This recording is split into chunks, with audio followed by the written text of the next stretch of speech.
So this is day 4 of Dhaka in the daytime. It's a bit of an unusual day because a friend of mine is coming to pick me up in a couple of minutes, or he's coming to meet me anyway, and we're taking a bus about 40 kilometers outside of Dhaka to where his sister and his brother-in-law live. And we're going to visit with them today, visit a university, see a couple of other sites, and I'll probably spend the night there, and then come back to my hotel tomorrow night. Should be an interesting trip. I haven't been outside of Dhaka, so 40 kilometers isn't that very far, so we'll see what it's like out there. Just to give a bit more context to the day, today is Friday, and Friday is the first day of the weekend here. So technically their Friday here would be our Saturday in the West. So the street is a lot emptier this morning, and I see a lot more people out with their friends already, going to restaurants, meeting for breakfast. Well, my day in the countryside is not off to a very good start. I'm still waiting for my friend to come meet me. He's about 45 minutes late. He promised that he would follow Canadian time instead of Bangladeshi time, but I suspect that he's still sleeping. He's a young man, and when his head hits that pillow, he's out, and he takes a lot to wake him up. We'll see if he shows up. Well, my day trip out into the countryside didn't work out. I was waiting for my friend for about an hour and 15 minutes, and then when I finally got in touch with him, I found out that he'd just woken up, and his sister was taking a bath, so he had to wait for her to finish, and he would take a bath, and he would have breakfast, then he would come, and then we would go get breakfast, and all the organization just went on and on and on, and it was all just a little bit too vague and disorganized for me, so I kind of canceled the trip. I probably shouldn't have, but I did, and now I'm going to head out into Dhaka and maybe visit a couple of museums. There's the Liberation War Museum and the National Museum, and hopefully they're open. As you can see, the streets of Dhaka look very different on a Friday. There's barely anybody on the streets. All the businesses are closed and locked up. Nothing but locked gates around me. It's interesting that when I arrived in Dhaka a week ago, I also arrived on a Friday. And this is how the streets looked when I arrived. And I kind of assumed this is how they always looked. So it took me a few days until I got out during the daytime before I realized that this is not normal. This is just one day a week that it's this quiet and empty. And here's some proof that this really is a bicycle street. We got bicycle shops here and there and there, another one down the street. Hello. Hello. How are you? How are you? I'm fine, thank you. Hi. And I've even seen some fat bikes here. Oh, I've got one right here in the window. For those that don't know, this is kind of the new fad, the new trend to get these fat bikes for true off-road riding. I've never ridden on one, so I don't know what it would be like, but it sure would be interesting. Well, I'm still on the way to the first museum, but I got to this kind of interesting intersection. I thought I'd stop for a minute. If I had to guess, I would say that this is the true dividing point between old Dhaka over there and new Dhaka on the other side. I think as I head in that direction, I'm going to see a lot quieter streets, more residential, and a lot more trees. Find out. So I think my prediction is coming true. Just looking at this street, it looks quite a bit different from the other areas of old Dhaka. If I point the camera in this direction, you can see kind of a wide street, not much traffic. Not even risking my life to cross it. And there's even a sign up here that has a bicycle rickshaw with a line through it, which I assume means they're not allowed. But I'm not sure what that means because they're all over the place even here. The museum that I'm going to visit first is called the Liberation War Museum. And I'm no expert in any of this history, but as everyone probably knows, back in, I think, 1947, India was partitioned into India and Pakistan by the British when they left. And Pakistan consisted of West Pakistan and East Pakistan, which is what is now called Bangladesh. And when those two parts were part of the same country, things didn't go so well. And East Pakistan started to want their independence from West Pakistan, and this culminated in the War of Liberation in 1971. So here I am in New Dhaka. It's hard to believe I'm even in the same city. As you can see, it looks totally different from where I've been hanging out. There's a lot of government offices behind me. And yeah, behind me here, you can see a lot of trees around. And it's pretty quiet. It's probably busier on a weekday, but on a Friday it feels even more different from old Dhaka. Yeah, really enjoying the quiet. Again, I'm no expert in any of this, but I thought I'd just give an example of how they write in Bangladeshi, or in Bangla. And from what I understand it, they don't have separate symbols for vowels and consonants. They have a whole bunch of consonants, and then they add a diacritical mark or a loop or some sort of addition to turn that consonant into a vowel. And that's how they create their letters. And the line that runs across the top, indicates the beginning and the ending of a particular word or phrase. So that line connects all of these letters together. And there's a special name for that line, but I forget what it is right now. Well, so far the Liberation War Museum has been an epic fail. I found it on 3 different maps online, and I went to the right neighborhood, but it's just not there. I found a journalist center, and I popped in to ask some people, and they told me that about 3 or 4 months ago the museum had moved to a new location. And as far as I could tell, the new location is somewhere around the National Museum, which I'm heading towards anyway.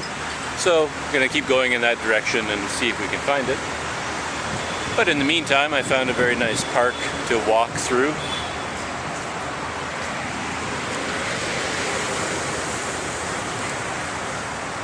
We've got a fish pond over there.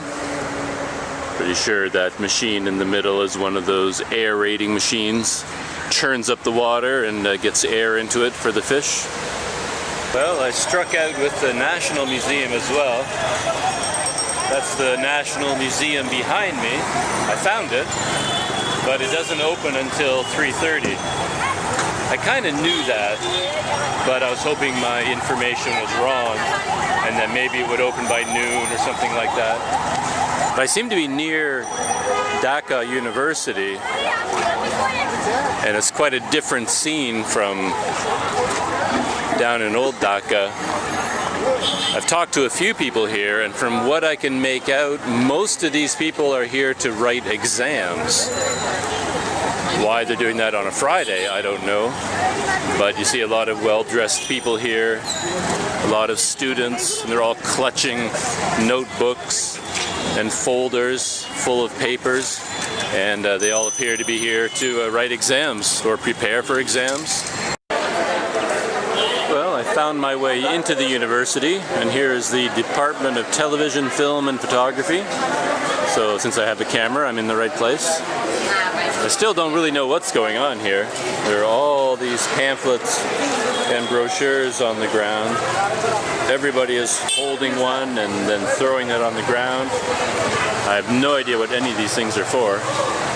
And all the students here are like super dressed up, as if they're here for graduation, but they all keep telling me they're just here to they keep telling me they're just here to write exams. So yeah, I'm going to walk around a little bit and see what's going on.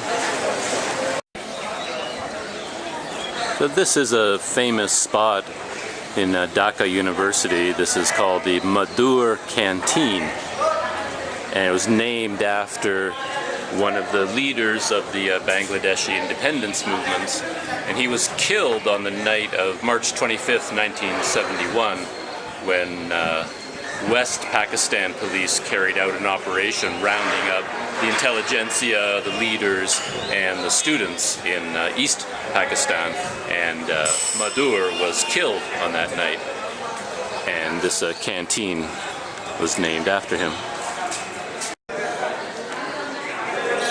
So this is the man that the canteen was named after, Modhur. Can you say that name for the camera? What is his full name? Modhur? Shudan. Oh, okay. And my new friend here at the university is a poet, and he invited me inside to have a cup of tea. So we're going to go have tea. Yeah, like.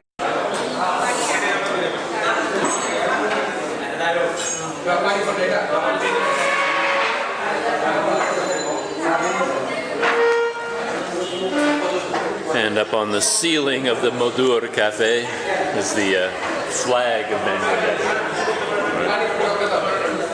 Yeah, the flag. Well, I had a cup of tea with a young student here, and he cleared up some of the mysteries. It turns out that today really is a big exam day, and it's mainly for nurses. So that's why I saw so many hundreds of young women here. They're all here doing a nursing exam. And as for all these brochures that are littered everywhere, these are all advertisements for other colleges and universities. So I guess these students are graduating from one level, and now they're going on to another level of schooling, and all these different schools are competing to have them come to their school.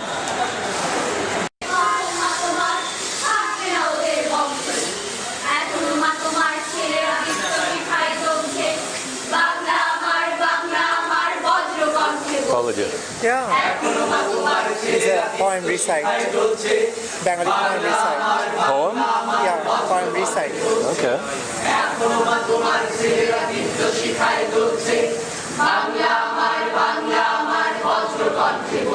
You can take picture. Oh, video?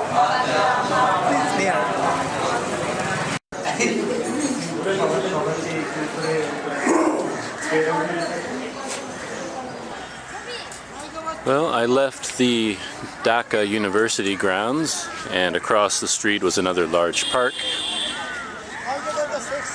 And if Google Maps is to believe, this is the Eternal Flame. I don't know what it is exactly, but I assume it is the flame of independence for Bangladesh. And I'm told that the Independence Museum is over this way. I don't know what it is or whether I can go in or not, but we're gonna go check it out. Well, my quest to visit a museum hit another dead end. I guess this is the Museum of Independence. You can see the sign on the wall over there. And I just started walking in that direction, and a security guard came running up to tell me that it was closed. And not only was it closed, you're not allowed to go anywhere near it when it's closed. There's this big platform, big wide platform up here, and I just thought I would walk along the platform and take a look at that display on the wall. I assume it's some sort of historical display. But the guard was very insistent that nobody gets onto that flat platform, not me and not anybody else. So no museums today. But that's okay with me, because it's more about just walking through the streets and getting to the museum.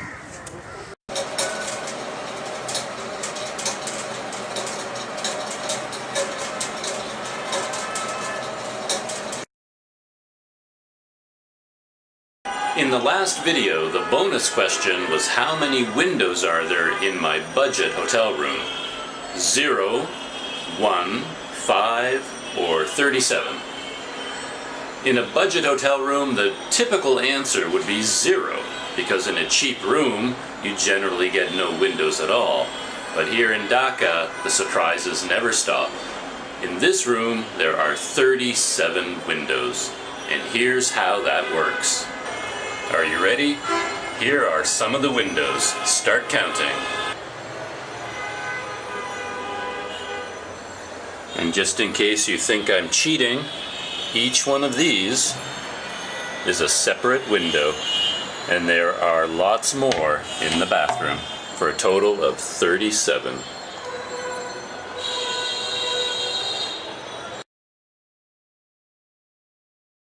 Bonus question. My room at the Al Razak Hotel has a lot of buttons and switches. What happens when I flip this switch?